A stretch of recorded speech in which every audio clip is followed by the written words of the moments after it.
लड़कियाँ, लक्ष्मी जी जगन्नाथ जी को छोड़कर कहाँ जा रही हैं? जानने के लिए सुनिए ये कथा। एक बार लक्ष्मी जी जगन्नाथपुरी में भ्रमण कर रही थी। उनका आज मन हुआ कि किसी भक्त पर कृपा की जाए।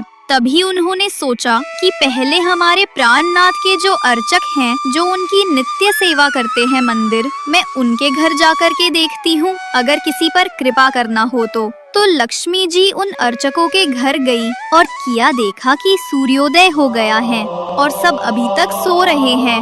घर में कोई स्वच्छता नहीं है, सारे सामान बिखरे पड़े हैं, रात का भोजन सब खाया हुआ है।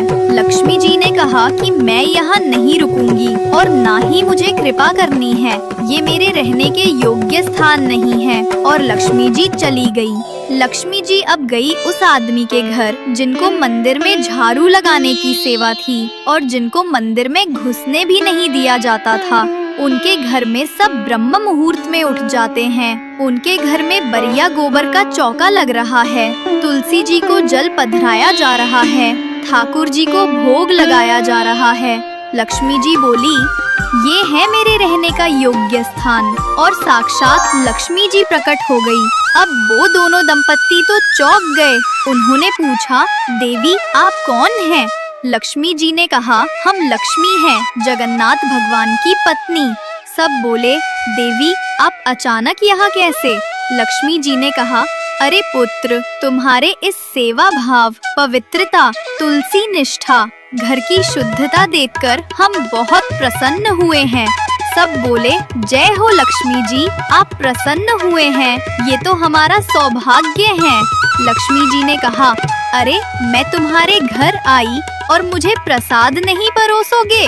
सब बोले, हाँ, आप बैठिए ना। उन्होंने लक्ष्मी जी को एक आसन पर बिठाया और उनको प्रसाद परोसा। उधर बलराम जी पूरी में डोल रहे थे और तभी खिड़की से झांक के देखा कि लक्ष्मी जी किसी दूसरे के घर में भोजन कर रही थी।